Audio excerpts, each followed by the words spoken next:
E aí, galerinha? Bacana? Saudade de vocês, moçada. Vamos lá, vamos começar hoje uma revisão sobre Reforma Protestante, tá certo? Vou dividir essa aula, ou melhor dizendo, essa revisão em três partes, tá? Reforma Protestante, parte 1 e parte 2, e posteriormente Contra-Reforma ou Reforma Católica, certo? Vamos lá, galera. Primeira questão que a gente deve lembrar: Reforma Protestante é uma ruptura, certo? Dentro daquele quadro de formação da modernidade. Lembrando para vocês, naquele momento, na passagem da Idade Média para a Idade Moderna, ocorriam diversas mudanças, reformas importantes, estruturais. Na economia, aquela economia essencialmente autossuficiente, de base agrária, está começando a conviver com uma questão mais urbana, comercial, voltada para o lucro, para o enriquecimento individual, patrimonial, certo?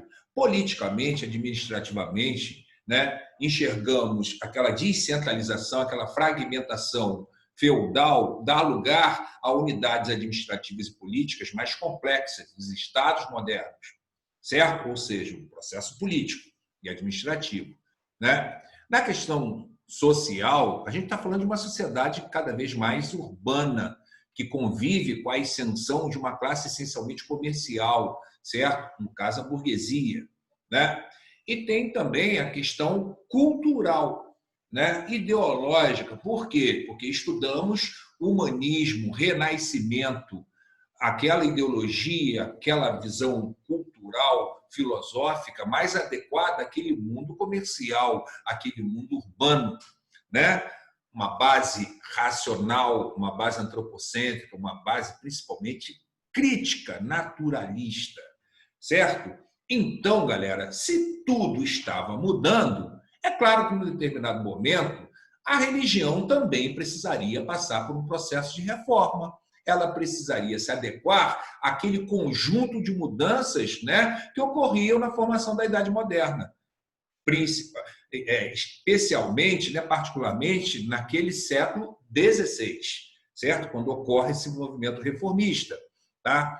Uma coisa que eu gostaria de lembrar para vocês: não é um movimento essencialmente religioso, até por tudo que eu acabei de falar com vocês, né? Está no bojo de uma série de mudanças importantes estruturais, certo? Então, é claro que para você entender esse processo de ruptura religiosa, vocês precisam lembrar também de causas, né, econômicas, políticas, sociais e, por que não, culturais também, certo? Vamos analisá-las. Tranquilo? Uma outra coisa que eu queria colocar para vocês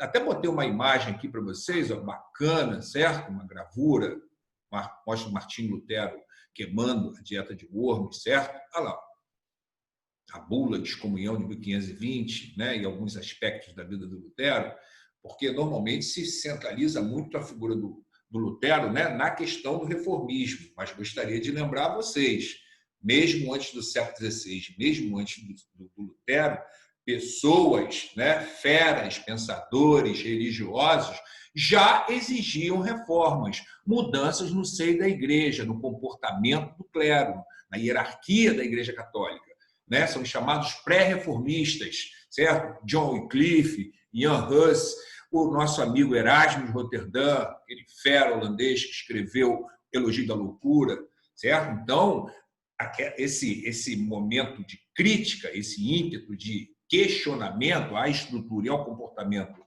dos católicos, né, da hierarquia católica, melhor dizendo, e do comportamento dos sacerdotes católicos, isso, como eu acabei de dizer, não começou com Lutero, certo? Isso já vinha de um certo tempo. Tranquilo, moçada? Aqui, ó, coloquei alguma coisa para vocês, ó. Reforma Protestante é o nome dado ao movimento reformista que surgiu no cristianismo do século XVI. Esse movimento iniciou-se a partir de Lutero, é questionável, como eu acabei de falar, certo? Monge católico estava insatisfeito com algumas práticas e questões teológicas defendidas pela Igreja Católica, no caso. Certo? A atuação de Lutero teve como ponto de partida a divulgação das 95 teses de Wittenberg, que rapidamente ecoaram naquela sociedade, né? Se espalharam pela Europa e deram origem a um reformismo no seio da Igreja Católica. Certo? Vamos lá, Ronaldo. o que eu tenho que lembrar, então? Você tem que lembrar, de cara, das causas desse movimento reformista. Certo?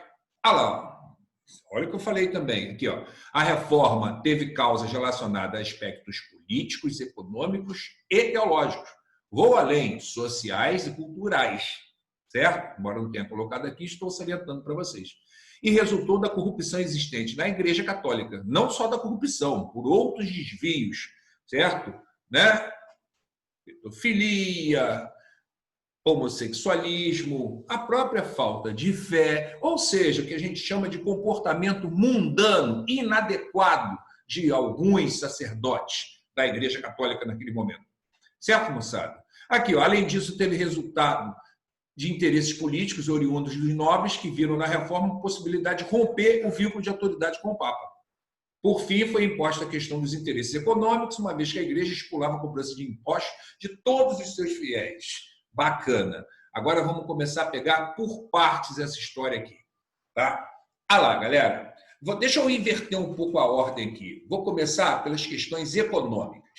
Certo? Vou salientar aqui para que vocês tenham tempo de ler. Certo? Deixa eu colocar uma coisinha para vocês. Imagine um capitalismo com a instituição católica dizendo que é pecado enriquecer. Certo? Que pensar no dinheiro, na usura, no acúmulo de riqueza, que aquilo é um pecado, que vai contra a lei de Deus e da Igreja. Pensem nisso, certo? Através de uma teoria chamada teoria do justo preço, a Igreja se colocava contra, né, esse enriquecimento. Então é a mesma coisa que eu colocar o seguinte, ó, a Igreja está indo contra os interesses daquela burguesia em ascensão. É claro, a Igreja vai entrar na mira da burguesia, até porque eu falei em renascimento. Tem uma questão chamada criticismo. E se a Igreja diz que enriquecer é pecado, o criticismo vai levar à seguinte questão. Espera aí, se eu não posso enriquecer, por que a Igreja é rica? Por que o Papa vai estar sentado num trono de ouro? Né? Por que eu olho para o Vaticano e vejo tanta riqueza, tanta ostentação? Tem alguma coisinha errada. Está vendo? Reforma protestante na área.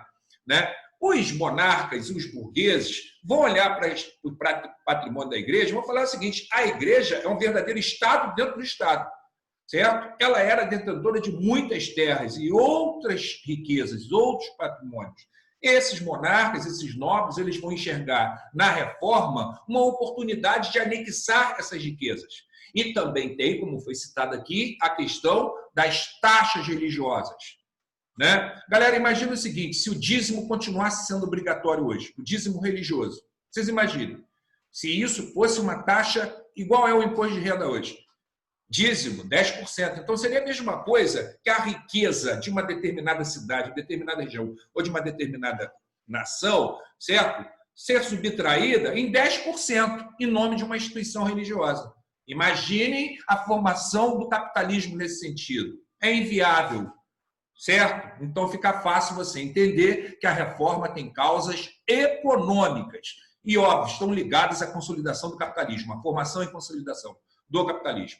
Na questão política que eu estou colocando aqui para vocês, certo? Também é fácil de entender. Né? Monarcas, nobres, certo? Eles estavam acostumados a ser submissos ao poder universal da Igreja, do papado, naquela estrutura feudal. Certo? Eles deviam obediência, né? A Igreja interferia em assuntos fiscais, jurídicos, políticos e econômicos, como nós vimos. Então, a reforma vai dar chance a esses monarcas de efetivar o seu poder nacional, certo? Político, diante da autoridade universal dos papas. Existe uma contenda, existe uma disputa de poder, de interesses. Por um lado, o poder universal da Igreja, do Papa, por outro lado, querendo se impor o poder nacional dos monarcas, o poder político, secular desses monarcas. Certo? Fica fácil de entender isso também. Tranquilo, galera? E, óbvio, tem uma questão social também. A questão social tem muito a ver com os interesses da burguesia. Se ela é uma classe que busca enriquecimento, né, consolidação social e política, se a Igreja interfere na possibilidade de enriquecimento, automaticamente a Igreja está impedindo, no mínimo dificultando, a ascensão social da burguesia, sem dúvida nenhuma. Tranquilo, galera? Isso sem contar também a camada mais pobre. né, que achava que a igreja não estava muito atenta à situação de miséria, né, que boa parte daquela camada popular convivia, sem dúvida nenhuma. Tá?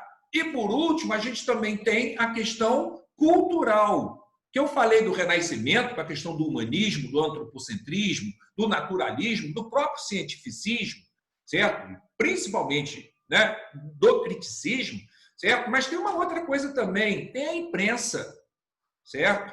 Tem a imprensa, galera. Lembrando, a Bíblia do Gutenberg, certo? Se tem Bíblia na imprensa, vai ter maior acesso das pessoas a essa Bíblia. E aí começa uma coisinha. Que coisinha é essa? Não necessariamente o que as pessoas começam a ler na Bíblia é aquilo que o padre falava dentro da igreja na tradição oral. Portanto, galera, fica fácil entender por que, num determinado momento, vem reforma protestante para cima da igreja. Certo? Então, não esquece, reforma protestante não é só um assunto religioso. Reforma protestante é um assunto estrutural, vinculado a outros fatores, tão ou mais importantes que a religião para aquela sociedade que estava se formando, para aquele capitalismo que estava sendo concebido naquele momento. Certo, moçada? Tem uma outra coisinha que eu colocaria para vocês. Reforma protestante é um assunto que não termina, igual a Revolução Industrial. Certo? Basta, ainda mais que a gente mora no Brasil, você vai em cada canto do Brasil, o que você mais vê é a igreja evangélica. Na próxima aula, nós falaremos de igrejas evangélicas ou protestantes históricas, que nascem no século XVI, certo? Luteranismo, calvinismo e anglicanismo. Mas basta você passear pela sua cidade que vai falar, caramba, esse assunto rendeu e não para de crescer. Certo? Tranquilo? Então, rapidamente, o que é reforma protestante mesmo? Reforma protestante é quando a Igreja Católica perde o controle da totalidade do rebanho cristão, na Europa Ocidental principalmente.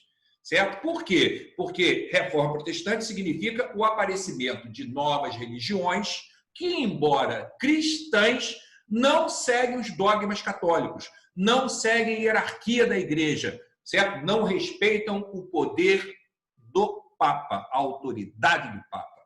Tranquilo? Próxima aula, parte 2 dessa revisão, falaremos dessas igrejas, certo? Ou religiões protestantes históricas. Tá bom, galera? Continue se cuidando, tá, galera? E reafirmo, estou com saudade de vocês. Tchau, tchau, galera. Valeu, valeu.